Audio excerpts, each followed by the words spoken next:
എനിക്ക് തോന്നുന്നു ഇപ്പം പി ജയരാജൻ കൊടുങ്ങല്ലൂർ അമ്മയെ അല്ലെങ്കിൽ ആ ക്ഷേത്ര ദർശനം നടത്തിയതിൽ അതിലൊരു അത്ഭുതമൊന്നുമില്ല. ഞാൻ പറയുന്നത് നമ്മൾ ഇതൊരു വിവാദമാക്കുമോ അല്ലെങ്കിൽ ഇതൊരു എന്താ പറയുക വാർത്താ പ്രാധാന്യത്തോടു കൂടി കാണുമോ പാടുണ്ടോ എന്ന് ചോദിച്ചു. ഇതിലൊന്നുമില്ല. കാരണം എന്താ വെച്ചാൽ ഇതൊരു അനിവാര്യമായ എത്തിച്ചേരൽ മാത്രമാണ്, അതിനപ്പുറത്തേക്ക് ഒന്നുമില്ല. കാരണം ഇപ്പം ഞാൻ കുറച്ച് വർഷത്തേക്ക് പുറകോട്ട് പോവാം.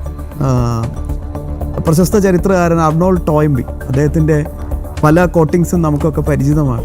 അദ്ദേഹം പണ്ട് പറഞ്ഞിട്ടുണ്ട്, ഒരുപക്ഷെ മാനവരാശിയുടെ മോചനം അത് പ്യുവർ ഹൈന്ദവതയിലൂടെയാണ്, ഭാരതീയതയിലൂടെയാണ്. അതാണ് രാഷ്ട്രീയ സ്വയംസേവക സംഘം ഉൾപ്പെടെയുള്ള സംഘടനകളൊക്കെ മുന്നോട്ട് വയ്ക്കുന്ന കൾച്ചറൽ സാംസ്കാരിക ദേശീയത, കൾച്ചറൽ നാഷണലിസം. 1980 തന്നെ സൈദ്ധാന്തികനും BMSൻ്റെ സ്ഥാപകനൊക്കെ ആയ ദത്തോപന്ത് ഠേങ്കഡ്ജി അദ്ദേഹം കൃത്യമായി തന്നെ പ്രവചിച്ചിട്ടുണ്ട്. അന്ന് കമ്മ്യൂണിസം എന്ന് പറഞ്ഞ കൊടികുത്തി വാഴുന്ന സമയമാണ് കേട്ടോ. അന്ന് അദ്ദേഹം തന്നെ പറഞ്ഞിട്ടുണ്ട്, ഇതിന് വലിയ ആയുസൊന്നുമില്ല മക്കളെ, ഏറി വന്ന 10 വർഷം അതിനുള്ളിൽ തന്നെ ഇതിൻ്റെ കാര്യത്തിൽ തീരുമാനമാവും. ഏതാണ്ട് 90കളിലൊക്കെ നമ്മളത് കണ്ടു തുടങ്ങി. USSRലൊക്കെ വലിയ രീതിയിലുള്ള മാറ്റങ്ങളും പ്രതിഷേധങ്ങളൊക്കെ നമ്മൾ കണ്ടു. അവിടെ ഒരു തൊഴിലാളി സംഘടന സോളിഡാരിറ്റി ആണെന്ന് തോന്നുന്നു. അവർ എന്തിനാണ് പ്രതിഷേധം നടത്തിയെന്നറിയോ? ബോണസ് കൂട്ടാനോ അല്ലെങ്കിൽ വർക്കിംഗ് അവേഴ്സ് കുറയ്ക്കാനോ ഒന്നുമല്ല. ഒരു 2 നേരം ഒരു 2 റൊട്ടിക്ക് വേണ്ടിയിട്ട് അവർ പ്രതിഷേധം നടത്തി. അപ്പം എത്രത്തോളം ഈ ഒരു കമ്മ്യൂണിസം എന്നുള്ള ഈ ഒരു പ്രത്യയശാസ്ത്രം ഇത് എത്രത്തോളം മാനവികതയെ പറ്റി വലിയ സംസാരം പറയുമെങ്കിലും ഒട്ടും മാനവികത ഇല്ലാത്ത ഒരു പ്രത്യയശാസ്ത്രമായി ഈ കമ്മ്യൂണിസം മാറിയ ആ സാഹചര്യത്തിൽ അന്ന് തന്നെ ഇത് മഹർഷിയിലേക്കുള്ള ഒരു യാത്ര തുടങ്ങിയിട്ടുണ്ട്. അപ്പം ഞാനിപ്പോഴും സ്ട്രോങ് ആയിട്ട് പറയുകയാണ്, പി ജയരാജൻ്റെ ഒരു വിഷയം വിവാദമാക്കുകയേ വേണ്ട ഒരു ആവശ്യമില്ല. കാരണം പി ജയരാജൻ മാത്രമല്ല, മുഖ്യമന്ത്രിയുടെ മകൻ പോയി കൃത്യമായി തന്നെ അച്ഛനെ കാണിച്ചു കൊടുത്തു, അച്ഛാ ദേ ആ ഇരിക്കുന്ന വിളക്ക് കത്തുന്ന സ്ഥലത്ത് തന്നെയാണ് കേട്ടോ കണ്ണനുള്ളത് എന്ന് അദ്ദേഹം തിരിച്ച് അല്ല വിവേക് പറഞ്ഞത് നമ്മുടെ കൃഷ്ണൻ, അച്ഛാ നമ്മുടെ കൃഷ്ണൻ അവിടെ തന്നെ കൃത്യമായി. അല്ല ഇതിൽ ഒട്ടും എന്താ പറയുക അതിശയോക്തി ഇല്ല എന്ന് തന്നെയാണ് ഞാൻ മനസ്സിലാക്കുന്നത്. ഇതിൽ ഒറ്റ കാര്യമേ ഉള്ളൂ, ദീൻദയാൽ ഉപാധ്യായജി മുന്നോട്ട് വെച്ച ഏകാത്മ മാനവ ദർശനം. അതിലാണ് കൃത്യമായി തന്നെ ലോകത്തിൻ്റെ മുന്നോട്ട് പോക്ക്, അതിന് കൃത്യമായി തന്നെ ഒരു ദിശാബോധം ദീൻദയാൽജി മുന്നോട്ട് വെച്ചു. അതിൻ്റെ ഒരു പ്രായോഗിക ഘട്ടം എന്ന നിലയ്ക്ക് തന്നെയാണ് ദത്തോപന്ത് ഠേങ്കഡ്ജിയുടെ ദ തേർഡ് വേ, 3ാം ബദൽ എന്നുള്ളത് കൃത്യമായി തന്നെ മുന്നോട്ട് വയ്ക്കുന്നത്. അതല്ലാതെ മറ്റൊരു പോംവഴിയോ മറ്റൊരു പ്രത്യയശാസ്ത്രം, ഇപ്പം ഠേങ്കഡ്ജി അന്ന് പറഞ്ഞത് പ്രത്യയശാസ്ത്ര യുദ്ധങ്ങളൊക്കെ അവസാനിക്കാൻ പോവുകയാണ്. ഇനി ഭാരതീയമായ നമ്മുടെ സാംസ്കാരിക തനിമയിൽ അത് ഒരു തരത്തിലുള്ള അനുകരണമല്ല.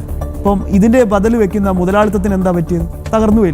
2010 മുമ്പ് തന്നെ മുതലാളിത്തവും വലിയ അപജയത്തിലേക്ക് പോകുമെന്ന പ്രവചനം ഉണ്ടായിരുന്നു. 2008 ദ ഗ്രേറ്റ് റിസഷൻ, വലിയ ആഗോള സാമ്പത്തിക പ്രതിസന്ധിയിൽ ഒരുപക്ഷെ മുതലാളിത്തത്തിൻ്റെ ചരമഗീതം എന്നൊക്കെയാണ് വിദഗ്ധർ ചൂണ്ടിക്കാണിച്ചത്. അപ്പോൾ ആ ഒരർത്ഥത്തിൽ എന്നെ സംബന്ധിച്ചിടത്തോളം ഇതൊരു ആഗോള പ്രതിഭാസമാണ്.